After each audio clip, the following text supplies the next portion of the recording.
Hi, it's Lauren, and today I'm going to be showing you how I created these coloured pencil studies.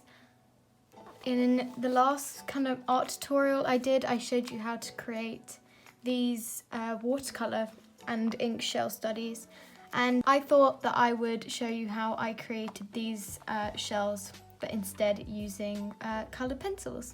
So I hope you enjoy. So I'm going to start drawing, but I'm going to use a reference so that my point of view is kept the same. So for my reference image, I'm going to be using this image. It's on Pinterest, which I find all my reference images on, just because there's so many good quality images.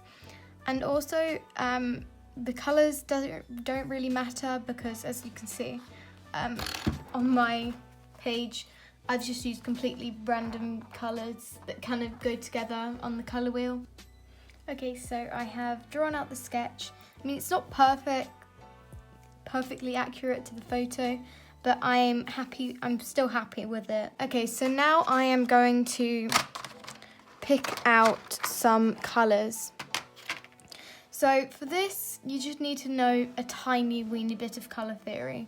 And you're probably thinking this isn't really colour theory, but it kind of is. So as you can see, I've put it in rainbow order mainly for the aesthetics. Let's be honest here. But it also helps to choose which colours go together. So for example, on this green one, I have got overall it's green, isn't it?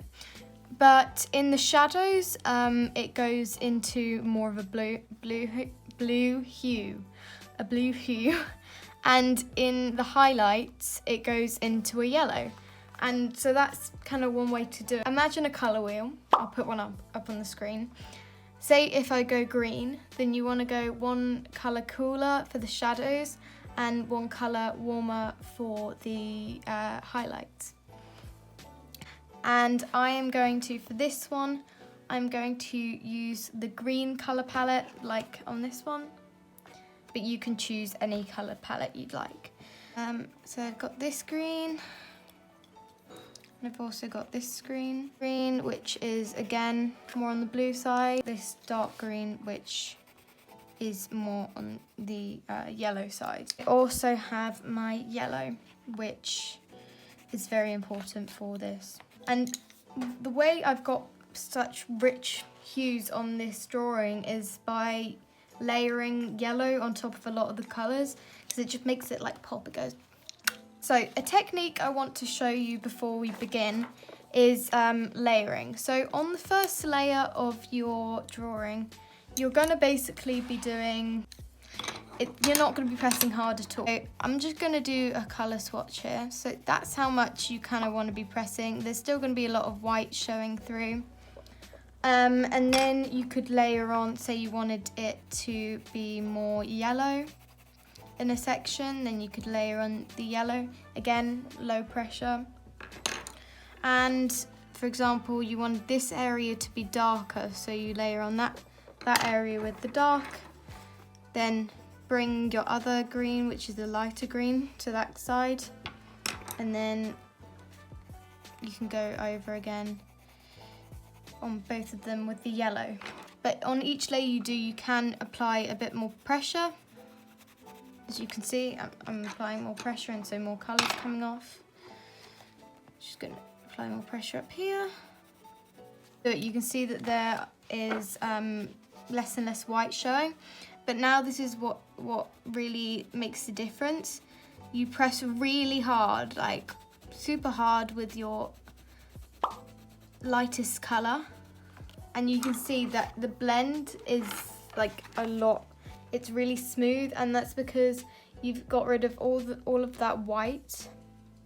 Sorry, if it's a bit hard to see, but you've got rid of all of the white. And also go in and add some more greens and stuff, but it will be harder to add more colour once you have kind of almost flattened it. You flattened it out, you flattened the tooth of the paper, and that's why you want to have paper with some tooth so that you can do the layering technique. You can add texture by drawing over like lines like this. So you can add the texture of a shell by doing some cross-hatching with a darker colour. So those are the main techniques. Have a go at those before you start on your sketch. So now we've got the sketch, got our techniques, and I'm going to take a kneaded rubber, or you can do it with a normal rubber, it's just easier, and basically lighten your sketch so that basically you can only see it.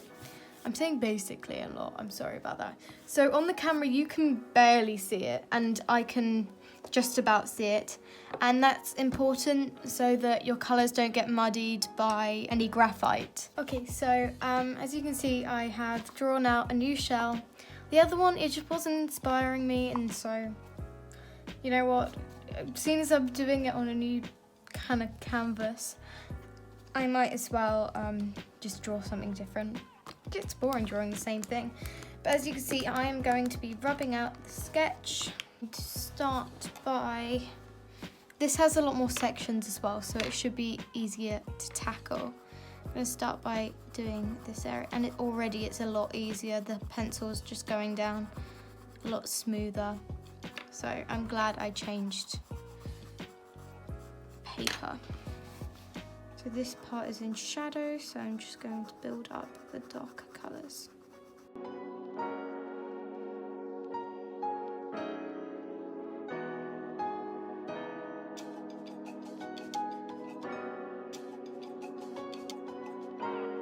Then here it goes out to a light colour. So you can use just a more vibrant colour for the highlights, but with purple I think I'm going to use the white. Seen as in the reference image, it does go to quite a pearly colour, so the white will do a good job of that. I'm going to go over it now with the colours and flatten it like I showed you to do earlier.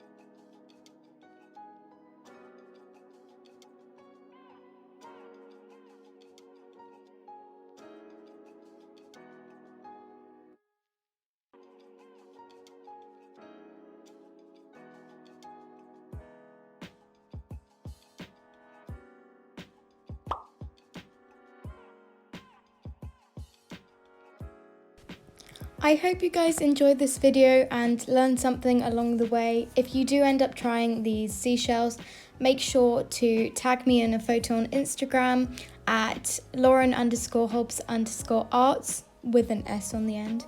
And if you enjoyed content like this, make sure to subscribe for more. See you next time. Bye.